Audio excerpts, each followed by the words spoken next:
Hi, everybody. Happy week 35 for Phi Ed. As we are winding down for the end of the school year, again, just making sure that you're staying on top of your weekly assignments. I know that you are itching for summer. I know that you are at your wits' end. I know that you're burnt out. I know that you're tired, but finish strong. Okay, final push, final push, final push. For this week, the secret code is I want you to tell me your favorite class you've ever had. Okay. Tell me what class it was, tell me who the teacher was, and then tell me why you liked the class so much. So maybe it was your third grade teacher in that third grade class. Okay. And then tell me why. Maybe it was your sixth grade math teacher. Okay. Tell me who it was, tell me why you love that class so much.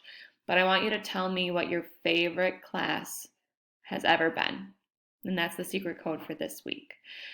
Get outside, spend time outside. It's getting really, really nice out. Get off your butt. Fresh air is good for the soul. And like I said, final push. You can do it.